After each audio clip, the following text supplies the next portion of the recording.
आओ सुनाऊं कहानी। लाइक शेयर सब्सक्राइब कमेंट करना ना भूलें। आप देख रहे हैं साथिया भाग 4।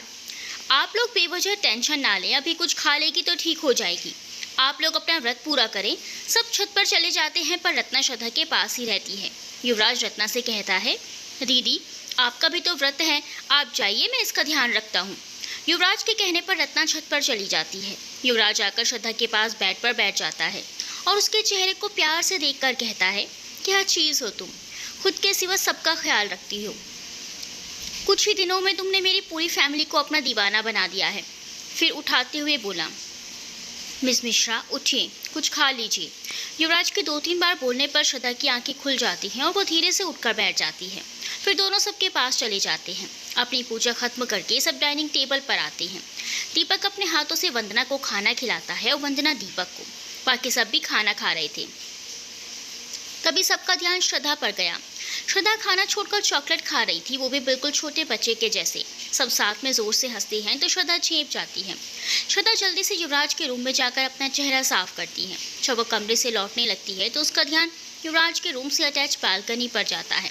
जैसा कि पहले ही बताया था, युवराज को पौधों से बहुत प्यार है और उसने अपनी बालकनी में छोटा सा बगीचा बनाया हुआ था। उसके साथ ही छोटा सा स्विमिंग पूल था। पूल के पास एक पेड़ था जिससे होती हुई सीढ़ियां बाहर हॉल में आती थी। युवराज के बेडरूम और बगीचे के बीच एक कांच का गेट था।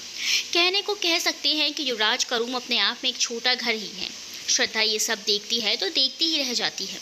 उसको ये सब अपनी तरफ खींच रहा था। वो पूल के पास जाकर अपनी आंखें बंद करके उसमें पैर डालकर आराम से बैठ जाती है। उसे ये सब बहुत सुकून दे रहा था। वो अपने पैर हौले हौले हिला रही थी कि तभी उसके एक पैर की पायल उसमें गिर जाती है। युवराज का पूरा ध्यान श्रद्धा की तरफ था। जब उसने देखा श्रद्धा कमरे से अभी तक नहीं आई तो खुद भी अपने रूम में चला गया। श्रद्धा को पूल के पास बैठा देखकर हौले से मुस्कुराता हुआ युवराज भी उसके पास जाकर उससे थोड़ा पीछे की तरफ बैठ जाता है। श्रद्धा को पता ही नहीं चला कि कब युवराज उसके पास आकर बैठ गया और युवराज तो जैसे उसके चेहरे में हर बार खो ही जाता था। आखिर किसने सोचा था कि पहली मुलाकात में इतनी बुरी लगने वाली श्रद्धा उसे इतनी अच्छी लगने लगेगी। माता रानी, आज हम बहुत खुश हैं। लोग कहते हैं बड़े लोग अच्छे नहीं होते, पर यह गलत है। ऐसा कुछ नहीं है। यहाँ सब हमें और दी को कितना प्यार दे रहे हैं। दी, जीजू, नानी, मामी, मामा, ऐसा लग रहा है जैसे हम अपने घर में हैं। हम हमेशा से ऐसा ही परिवार ही तो चाहते थे, लेकिन हम इतने नसीब वाले कहाँ। इन्हें हमेशा ऐसे ही खुश रखना। युवराज श्रद्धा को खुद से बातें करते लगातार देखे जा रहा था। वो मन में कहता है, तुम हो ही ऐसे कि किसी को भी तुमसे प्यार हो जाए। तुमने मुझे से इंसान को बदल दिया जो प्यार से भागता था। आज तुम्हारी वजह से मेरी दी इतनी खुश हैं। इस परिवार को मैं जल्दी ही तुम्हारा परिवार बना दूंगा। कुछ वक्त और सारी खुशियाँ तुम्हारी होंगी। कोई भी दर्द मैं तुम्हारे नज़दीक भी आने नहीं दूंगा। श्रद्धा आगे बोलती है, इस परिवार में मुझे वो सारे रिश्ते मिले जिसकी हमें कभी उम्मीद नहीं थी। माँ जैसी दी, संजय जी जैसे सच्चे दोस्त, आकाश जैसा छोटा भाई, नानी जी, मामा, मामी, सब कितने अच्छे हैं। बस युवराज सर हमें थोड़ा कम पसंद करते हैं, पर वो बुरे नहीं हैं। वो भी बहुत अच्छे हैं, बस अपनी अच्छाई दुनिया को दिखाना नहीं चाहते। और ये सही भी है, अक्सर लोग अच्छाई का फ़ायदा उठा लेते हैं।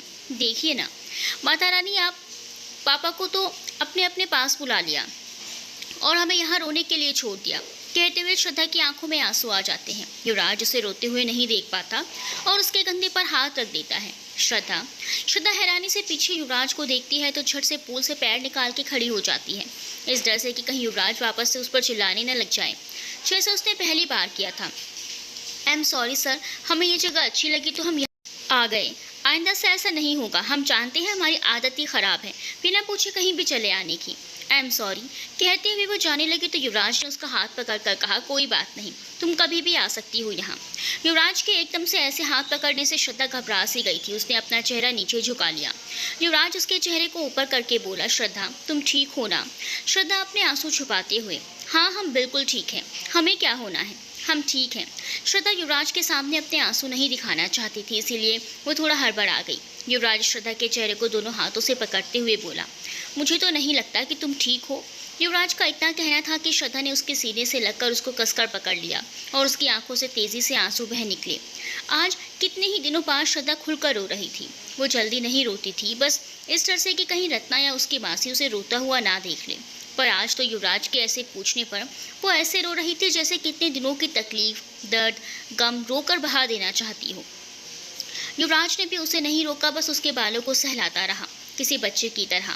जब श्रद्धा थोड़ी चुप हुई तो युवराज ने उसके चेहरे को अपने हाथों में भरकर ऊपर किया और उसके फोरहेड पर किस करते हुए कहा, श्रद्धा, फीलिंग बेटर? यस सर, श्रद्धा ने झेंपते हुए कहा। डोंट से सर, जस्ट युवराज।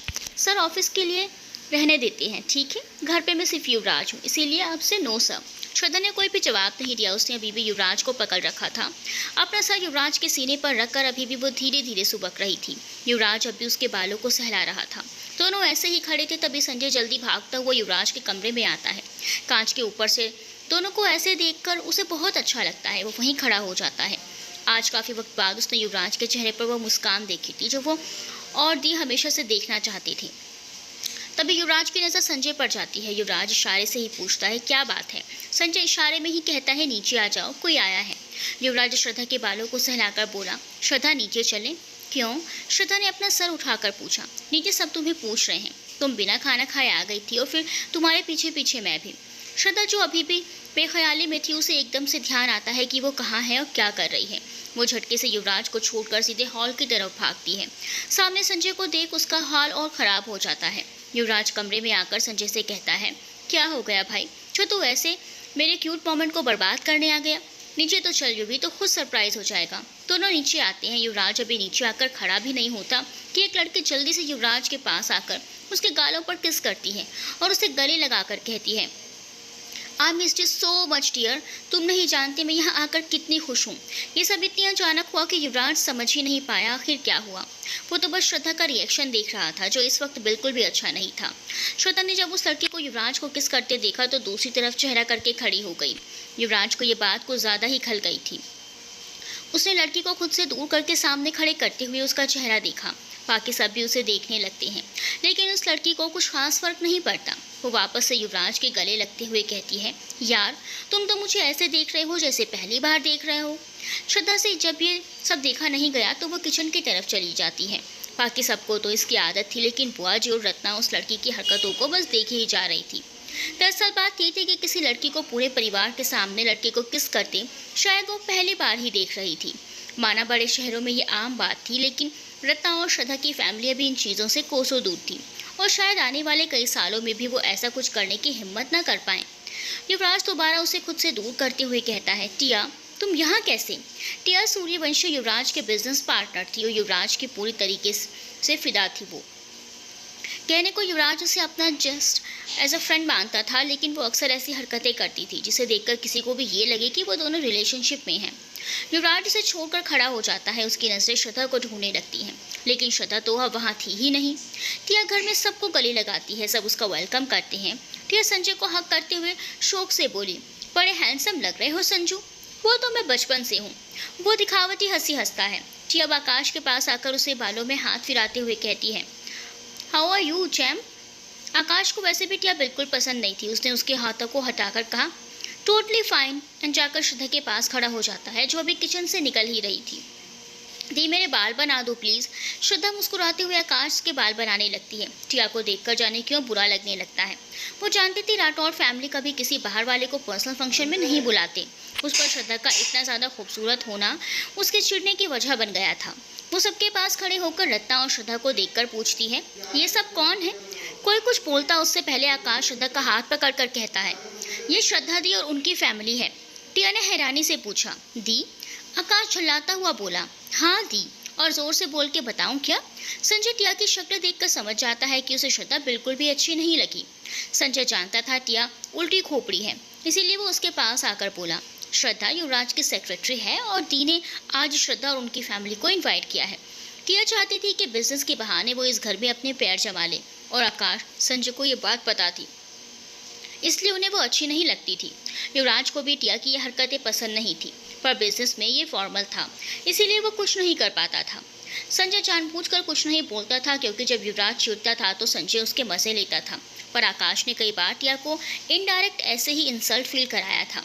वंदना, टिया आप फ्रेश हो जाओ फिर खाना खा लीजिए। टिया, याद ही, वैसे भी आई एम सो हंग्री।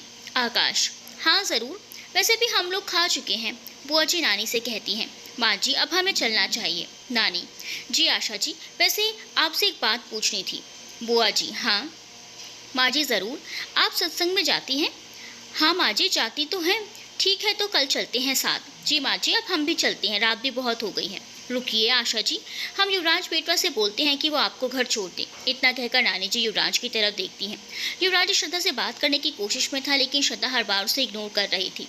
वो बाहर आकर कार के पास खड़ा हो जाती है ताकि युवराज सबके सामने उससे बात न कर पाए। युवराज उसे वहाँ खड़े देखता है तो आगे आकर कार की तरफ आ जाता है। वो कुछ कहता उससे पहले श्रद्धा संजय से कहती है, संजय सर, आप हमें घर तक छोड़ सकते हैं क्या? सर को अभी अपनी गेस्ट का ध्यान रखना है। युवराज को अब धीरे धीरे गुस्सा आने लगा था। उसने श्रद्धा का हाथ पकड़कर उसे कार से लगाते हुए कहा, ऐसा कुछ नहीं है, और ये सर क्या लगा रखा है? श्रद्धा अपना हाथ छुड़ाते हुए बोले, सर को सर ही बोलते हैं हमारे यहाँ। आप अपने गेस्ट को संभालिए, वरना अभी वो वापस आए तो किसके गालों पर किस करेगी। उसके इस बात पर युवराज पीछे होकर उसे घूरने लगा। श्रद्धा को टियाकर युवराज के ऐसे गले लगना अच्छा नहीं लगा, जिससे श्रद्धा का मूड ऑफ हो चुका था, लेकिन वो सीधे सीधे बोल नहीं सकती थी। युवराज के लिए कुछ तो उसके मन में भी था, पर वो समझ ही नहीं पा रही थी।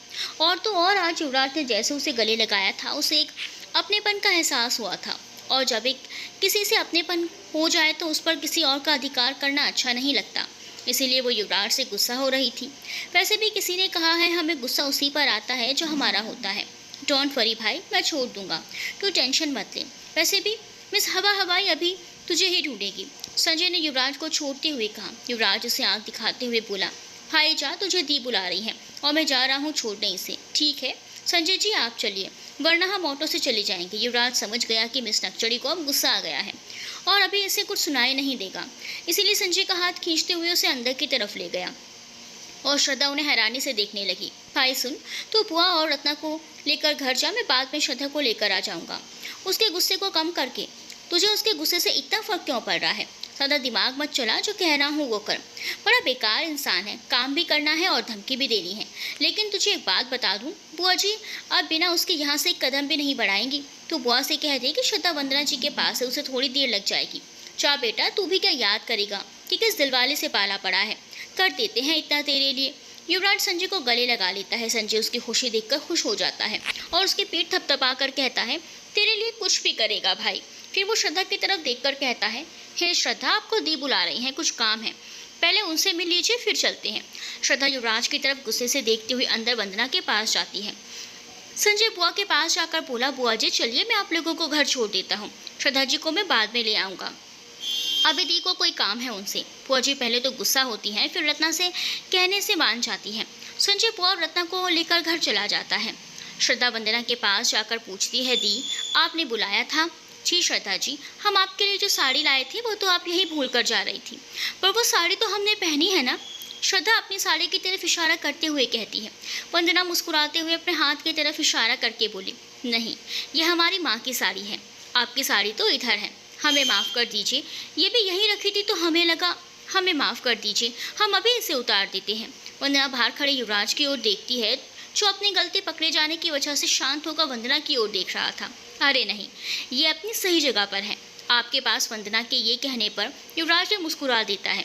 जी हम समझे नहीं, हमारा मतलब है कि आप पर बहुत अच्छी लग रही हैं, आप इसे पहने रखिए।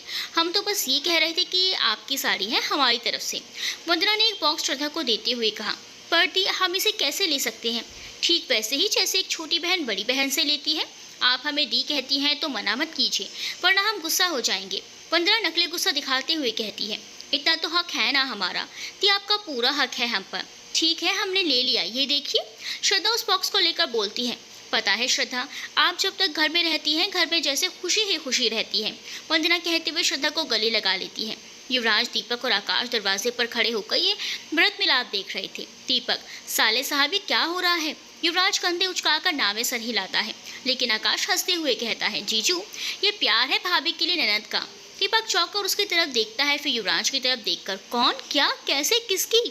क्या जीजू आप भी इसकी बातों में आते हो? युवराज ने कहा, फिर आकाश की तरफ देखकर बोला, आकाश बेटा सो जा जाके, कि लगाऊं क्लास तेरी? नहीं, मैं तो बस जा रहा हूँ, वैसे भी नींद आ रही है। आकाश उबासी लेते हुए अपने रूम की तरफ जाने लगता है, तभी दीपक उसे रोक देता है। रुको छोटे साहब, बात पूरी करो अपनी। जीजू आप तो भाई से ही पूछ लो, मैं तो चला। कहते हुए आकाश चला जाता है। हाँ तो साले साहब बताएंगे। वैसे तो शक तो हमें ऑफिस में ही हो गया था, पर हमने कुछ नहीं कहा। तो छोटे साले साहब की बातें सच हैं? इन खूबसूरत मोहतरमा ने आपके दिल को चुरा लिया है? युवराज हल्के से मुस्कुराते हुए बोला। कुछ भी सोचते हैं जीजू, ऐसा कुछ नहीं है। जनाब आप चाहे कहो ना कहो, आपकी हंसी सब बता रही है। वैसे शुरुआत कहाँ से हुई? भाई हमें पूरा जानना है। जीजू अभी पूछ रहे थे कि तभी वहाँ टिया आ जाती है। हे युवी, यहाँ क्या हो रहा है? वो युवराज के बगल में आकर खड़ी हो जाती है। उसकी नज़र श्रद्धा पर पड़ती है। उसने वंदना को इतने प्यार से गले लगा देखा तो पूछने लगी, ये क्या हो रहा है? दी तुम्हारी सेक्रेटरी के गले क्यों मिल रही हैं? क्योंकि वो इस घर के हर मेंबर की पहली पसंद बन चुकी है। आजकल मुझसे ज़्यादा घरवाले इसे पसंद करते हैं। इतना कहकर युवराज श्रद्धा की ओर देखने लगा और टिया हैरानी से उसकी तरफ। दी हम चलते हैं अब, वो अजय बाहर वेट कर रही होंगी हमारा। श्रद्धा का ये कहने पर दीपक जीजू युवराज की ओर देखते हुए कहते हैं, साले साहब फौजी तो कब की जा चुकी है, अब ये कैसे जाएंगी? युवराज उन्हें चुप रहने का इशारा करता है। श्रद्धा बाहर आकर देखती है, वहाँ ना तो बुआ थी ना ही संजय। श्रद्धा वंदना की ओर देखकर बोली थी, ये लोग कहाँ गए? युवराज चुपके से जीजू के कान में बोला, अगर मैंने कुछ कहा तो उल्टा ही मतलब निकालेगी। जाओ जीजू अपने स्किल दिखाओ। दीपक श्रद्धा के पास आकर बोला, वो बुआ जी के सर में तेज दर्द हो रहा था, इसीलिए वो चले गए। साले साहब आपको घर छोड़ देंगे, है ना साले साहब? दीपक युवराज की ओर आई विंक करके कहता है। वंदना, हाँ यूवी आप जाइए, श्रद्धा जी को घर ड्रॉप करके आइए। श्रद्धा जब ये सुनती है तो मना करते हुए कहती है, नहीं दी हम ऑटो से चले जाएंगे, आप युवराज सर को परेशान मत कीजिए। वंदना और दीपक एक साथ बोले, ऐसे कैसे? जाइए यूवी आप बैठिए कार में, और दूसरी साइड से श्रद्धा को कार में बिठाते हुए, और आप भी। टिया ने जब उन दोनों को अकेले जाते देखा तो झट से बोली, मुझे भी चलना है, इसी बहाने मेरी भी एक लॉन्ग ड्राइव हो जाएगी। युवराज वापस दीपक को देखता है तो दीपक ने जल्दी से कहा, टिया स्लीपर्स तो पहन लो, जिसने थोड़ी देर पहले पैरों को सुकून देने के लिए अपनी स्लीपर्स अंदर निकाल दी थी। ओह हाँ। टिया अंदर जाती है तभी युवराज निकल जाता है। टिया वापस आकर चौंकते हुए पूछती है, चले गए? दीपक, हाँ उन्हें लेट हो रहा था तो वो चले गए। टिया गुस्से में बड़बड़ाती है, जब से आई हूँ जिसे देखो श्रद्धा नाम की माला जप रहा है, पता नहीं क्या जादू कर दिया है इस 2 कौड़ी की लड़की ने, और तो और ये यूवी भी इसके पीछे मुझे इग्नोर कर रहा है। I can't tolerate this. Tia Suryavanshi अपनी चीज़ें कभी शेयर नहीं करती, कभी भी नहीं। तुम्हें पता नहीं है श्रद्धा मिश्रा, तुमने किससे पंगा लिया है? दीपक ने टिया को ऐसे तमतमाते देखा तो धीरे से कहा, टिया कोई नहीं, तुम बाद में चली जाना, अभी अंदर चलो। यस जीजू चलिए। कहते हुए पैर पटकते हुए वो अंदर चली गई। दीपक वंदना का हाथ अपने हाथ में लेकर, चलिए नूरजहां। सब घर के अंदर चले जाते हैं। युवराज और श्रद्धा चुपचाप चले जा रहे थे। श्रद्धा खिड़की के बाहर की तरफ देख रही थी। युवराज कई बार उसकी तरफ देखता है, लेकिन वो है कि ना कुछ बोल रही थी ना ही उसकी तरफ देख रही थी। तभी युवराज म्यूजिक प्लेयर पर गाने की साउंड तेज कर देता है। उसे लगता है शायद श्रद्धा इससे कुछ रिएक्ट करेगी। श्रद्धा अब भी चुप थी। श्रद्धा क्या हुआ तुम्हें? Nothing sir. Again sir? Yuvraj ने पूछा तो श्रद्धा तपाक से बोली, ऑफ कोर्स सर। श्रद्धा मैंने तुमसे कहा था ना सर, बस ऑफिस में हूँ। Other time we are friends. No sir. How is this possible? A boss and secretary can never be friends. I am asking last time, Shraddha, what happened? Nothing, sir. Okay, even you can't tell me what happened. तो मैं car भी नहीं चलाऊंगा। कहकर युवराज car रोक देता है। ठीक है, आप कार रोककर उसमें रात भर बैठिए, हम पैदल ही चले जाएंगे। श्रद्धा कार से बाहर आकर पैदल ही चलने लगती है। युवराज कुछ पल कार में बैठकर ही सोचता है कि श्रद्धा वापस आ जाएगी, पर वो तो चले ही जा रही थी। उसे भी पता नहीं था कि उसे गुस्सा किस बात का था। युवराज भी गुस्से से कार लेकर चला जाता है। श्रद्धा पीछे मुड़कर देखती है तो न युवराज ही है और न उसकी कार। श्रद्धा चारों तरफ देखती है, सुनसान रात कोई दूर दूर तक नहीं है। वो घबरा जाती है, तभी उसे गाड़ी का हॉर्न सुनाई देता है। उसका दिल जोर जोर से धड़कने लगता है। वो आंखें बंद करके माता रानी से प्रार्थना करने लगती है, हे माता रानी, हमने तो ऐसे ही बोल दिया जाने को, वो चले भी गए। उन्हें पता होना चाहिए कि हम गुस्से में हैं, लेकिन ऐसे सुनसान रास्ते पर हमें अकेला छोड़कर चले गए और हमें दोस्त कहते हैं। हम गुस्से में हैं तो उन्हें क्या फ़र्क पड़ता है? उन्हें तो अपने उस दोस्त की परवाह होगी जो उन्हें चूमती रहती है। तभी उसे अपने कंधे पर किसी का हाथ महसूस हुआ, कानों में आवाज़ पड़ी। फर्क पड़ता है, तभी तो वापस आ गया। श्रद्धा ने जानी पहचानी आवाज़ सुनकर आंखें खोली तो सामने युवराज था। श्रद्धा बिना कुछ सोचे उसे कस के पकड़कर सीने से लगा गई। युवराज को महसूस हुआ कि श्रद्धा सच में काफी डर गई थी। वो उसके बालों को सहलाने लगा। बालों को सहलाते हुए युवराज ने श्रद्धा को पुकारा, लेकिन श्रद्धा ने कोई रिस्पॉन्स नहीं दिया। वो डर की वजह से बेहोश हो चुकी थी। युवराज ने जब उसकी पकड़ को हल्का महसूस किया तो उसे ऐसे अचानक से बेहोश देखकर डर गया। उसने बिना पल गवाए उसको गोद में उठाकर कार में बिठाया और उसके चेहरे पर पानी की कुछ छींटे मारे, लेकिन श्रद्धा ने आंखें नहीं खोली। युवराज ने उसे सीट बेल्ट बांधा और खुद आकर ड्राइव करने लगा। वो कार को फुल स्पीड में दौड़ाया जा रहा था और जितनी तेज कार चल रही थी उससे भी तेज युवराज की हार्ट बीट। युवराज ने आधे घंटे का रास्ता 10 मिनट में तय किया। इस दौरान वो लगातार श्रद्धा को होश में लाने की कोशिश कर रहा था। उसने श्रद्धा के घर के बाहर आकर कार रोकी और गेट खोलकर श्रद्धा को गोद में उठाया और बाहर आ गया। श्रद्धा ने बेहोशी में भी उसकी टी शर्ट को पकड़ रखा था। ये देखकर युवराज को सांस आई। उसे भरोसा हो गया कि श्रद्धा बस बेहोश है, कुछ और नहीं हुआ। ऐसे युवराज को इसीलिए लगा क्योंकि श्रद्धा पहले भी बेहोशी की हालत में ऐसे कर चुकी थी। युवराज डोरबेल बजाता उससे पहले ही रत्ना ने गेट खोल दिया। वो बुआ जी से सो रही थी, अभी उठेंगे तो गुस्सा करेंगी। फिर श्रद्धा को देखकर हैरानी से बोली, बेटू को क्या हुआ, लाइए इन्हें इधर, कहते हुए कमरे की तरफ लेकर गई। युवराज जाकर श्रद्धा को उसके बिस्तर पर लिटा देता है और फिर रत्ना के पास आकर उसे रास्ते की सारी बातें बता देता है। यूवी दोबारा कभी ऐसा मत कीजिएगा, रत्ना श्रद्धा के माथे को प्यार से सहलाकर बोली। पेटू अक्सर अंधेरे में डर जाती है और ज़्यादा डरने की वजह से अक्सर ऐसे ही बेहोश हो जाती है। ज़्यादा डरने से? युवराज ने हैरानी से पूछा। हाँ, जब मासी और मौसा जी का एक्सीडेंट हुआ तब से ही ऐसा है। आज भी अकेले और अंधेरे की वजह से ऐसा हुआ। उन्हें अकेले और अंधेरे से बहुत डर लगता है। बचपन से हम इनके लिए कोशिश कर रहे हैं, लेकिन बेटू की हालत जिसकी तस है, इसीलिए तो इन्होंने बेड पर इतने सारे स्टार्स लगाए हैं, क्योंकि इससे इन्हें ये लगता है कि मासी मौसा जी इनके साथ हैं, साथ में ये उजाला भी देते हैं। रत्ना बेड पर लगे स्टार्स दिखाती है। आज युवराज को श्रद्धा के लिए और ज़्यादा प्यार महसूस हो रहा था। उसने सोचा भी नहीं था कि हर किसी से इतनी कॉन्फिडेंटली बात करने वाली श्रद्धा अंदर से किस कदर कमज़ोर थी। वो श्रद्धा को छूना चाहता था, उसे महसूस करना चाहता था, पर रत्ना के आगे वह ऐसा कुछ नहीं कर सकता था। इसीलिए उसने रत्ना से कहा, दिया आप एक गिलास पानी मिलेगा? हाँ, हम लाते हैं। रत्ना पानी लेने जाती है तो युवराज श्रद्धा के सिरहाने आकर बैठ जाता है। श्रद्धा के चेहरे पर आ रहे बालों को हटाकर वो उसके चेहरे को बड़े प्यार से देखते हुए कहता है, आई एम रियली सॉरी श्रद्धा, आइंदा से मैं ऐसा कुछ नहीं करूँगा जिससे तुम इतना डर जाओ। आज से ना तुम कभी अकेली रहोगी और ना ही कमज़ोर, फिर चाहे उसके लिए मुझे कुछ भी करना पड़े। उसने श्रद्धा के हाथों को अपने हाथों में लेकर कहा, आज तक मेरी फैमिली मेरे लिए सब कुछ थी, क्योंकि वो सब मेरे दिल में है। अब तो ये दिल ही तुम्हारे पास है। तुम्हें बेहोश देखकर मेरी सांसें रुक गई थी, ऐसा लगा जैसे सांसें नहीं आ रही हैं। कभी सोचा नहीं था कि तुम इतनी ज़रूरी हो जाओगी मेरे लिए। अब मैं तुम्हें खुद से एक सेकंड भी दूर नहीं जाने दूंगा। जानता हूँ गुस्सा हो तुम, फिर भी मैं मना लूँगा। ये कहकर युवराज श्रद्धा के माथे को चूम लेता है, फिर श्रद्धा के पैरों के पास जाकर उसकी जूती उतार देता है। तभी उसे रत्ना के पैरों की आहट सुनाई देती है। यूं ही पानी लीजिए।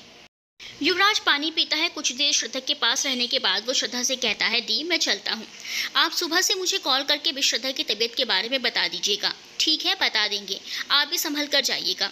रत्ना युवराज को छोड़ने दरवाजे तक जाती है। युवराज के चले जाने के बाद रत्ना श्रद्धा के पास आकर उसके बगल में लेट जाती है और उसके सर पर हाथों से सहलाते हुए कहती है, आप बहुत खुशकिस्मत हैं बेटू, जो आपको इतना प्यार करने वाला इंसान मिला। उनकी आंखों में सच्चाई दिखती है हमें। रत्ना ने युवी को श्रद्धा से बातें करते देख पर उसने युवराज को महसूस नहीं होने दिया। जहाँ तक हमें पता है युवी बड़बोले नहीं हैं। वो अपने प्यार को आपको महसूस करा ही देंगे। वो आपको इतना प्यार करते हैं कि भागते हुए घर आए। हम बहुत खुश हैं आपके लिए बेटू। भगवान आपको वो सारी खुशियाँ दे जो उन्होंने बचपन से आपसे छीन ली। हमें भरोसा है युवी पर, वो आपको उस तकलीफ से आज़ाद करेंगे जो आपने अपने दिल में छुपा रखी है। बस आपके दिल में उनके लिए प्यार का एहसास होना बाकी है, लेकिन उनकी कोशिश देखकर लगता है ये एहसास आपको जल्दी हो जाएगा।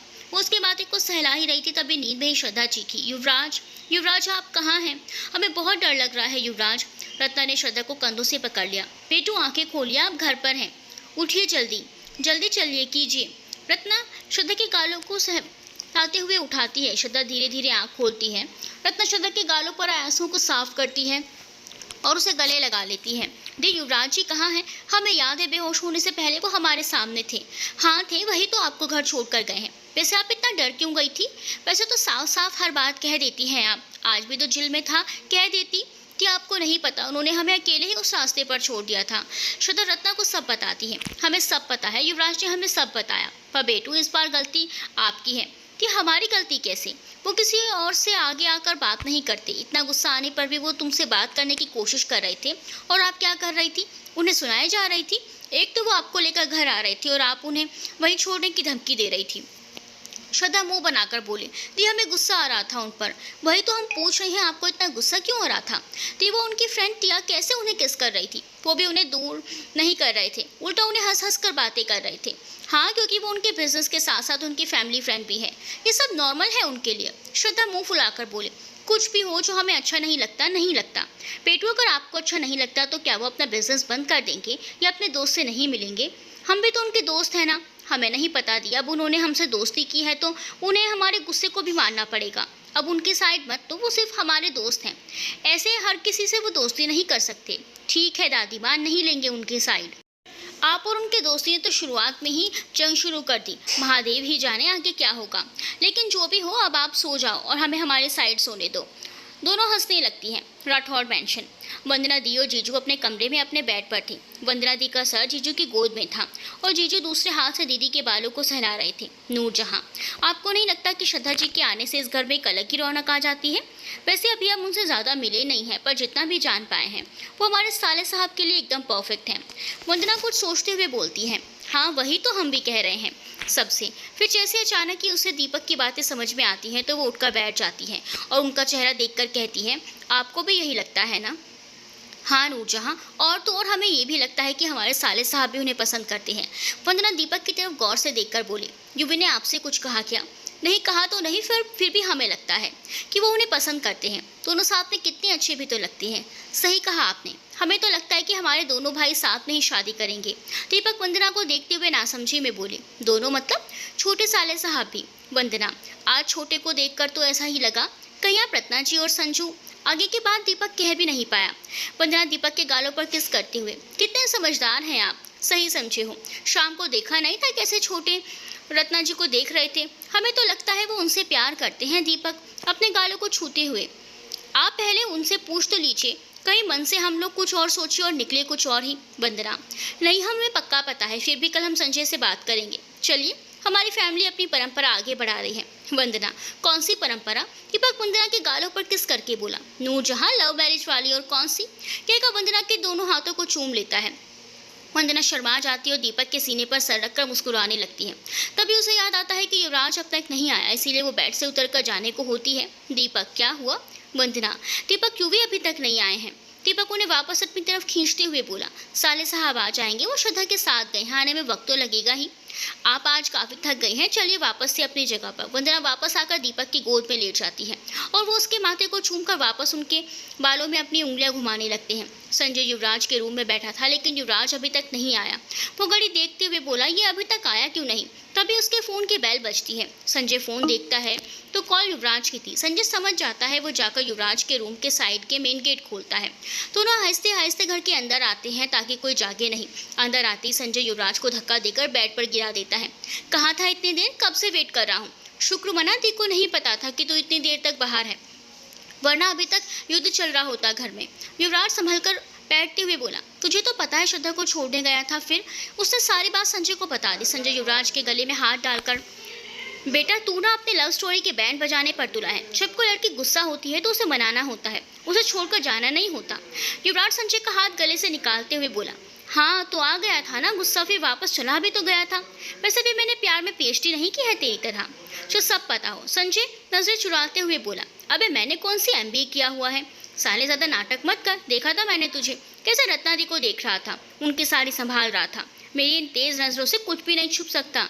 संजय चिढ़ते हुए बोला, हाँ तो अब कोई किसी को देख भी नहीं सकता क्या? युवराज, ज़रूर देख सकता है, पर प्यार की नज़र ही कुछ और होती है मेरे बच्चे। सच्ची बता, तो उस दिन रत्ना दी की ही बात कर रहा था ना? तुझे उन्हीं से प्यार हुआ है ना? संजय को चुप देखकर युवराज उसे गुदगुदाते हुए, सही कहा ना भाई मैंने? संजय उसके हाथों को पकड़कर, सही है भाई, उन्हें देखकर नहीं, जब से उनकी आवाज़ सुनी थी तभी से प्यार हो गया था उनसे। मतलब उनकी आवाज़ जैसे कानों में घुलती ही चली जाती है। उनकी वो मासूमियत से भरी मुस्कान किसी को भी प्यार में पागल कर सकती है। बोलते बोलते संजय रत्ना के बारे में सोचने लगता है। युवराज संजय को हिलाकर, संजू संजू भाई होश में आ, तू तो मजनू हो गया, खुली आंखों से सपने देख रहा है। हकीकत में लौट आ मेरे मजनू, पहले रत्ना दी से तो पूछ ले कि वो तुझे पसंद करती है या नहीं। संजय लेटकर ऊपर की ओर देखकर बोला, अरे अभी तो एक ही बार मिले हैं, ऐसे कैसे पूछ लूँ? वैसे भी अगर नहीं भी करती होंगी तो कुछ दिन और मिलेंगी तो पसंद भी करने लग जाएंगी। युवराज उसी के बगल में लेटकर थोड़ा सीरियस होते हुए बोला, शायद तूने नहीं पता कि पास में उनके साथ क्या हुआ है और उस हादसे ने उन्हें किस कदर तोड़ दिया है, इसीलिए तू इतनी कैजुअली बातें कर रहा है। युवराज की बात सुनकर संजय सच में टेंशन में आ जाता है। भाई डरा मत, बात बता क्या हुआ। युवराज संजय को रत्ना की शादी टूटने से लेकर दिल्ली आने तक की बातें बताता है। ये बातें जानने के लिए साथिया रे के पहले पार्ट्स पढ़ें। युवराज ने आगे कहा, भाई वो एक बहुत ही सुलझी हुई और गंभीर लड़की है। ऐसे तो उनसे कुछ भी बोलेगा तो शायद उन्हें लगे कि तू उनकी सिचुएशन का फ़ायदा उठा रहा है। पहले तो उनसे दोस्ती कर और फिर उनके मन की बात जानकर तब करना जो करना है। युवराज कुछ पल चुप हुआ, फिर बोला, देख भाई, मैंने उन्हें बहन कहा है और तू मेरा भाई है। दोनों में से किसी को भी हर्ट होगा तो दुख मुझे ही होगा, इसीलिए बोल रहा हूँ।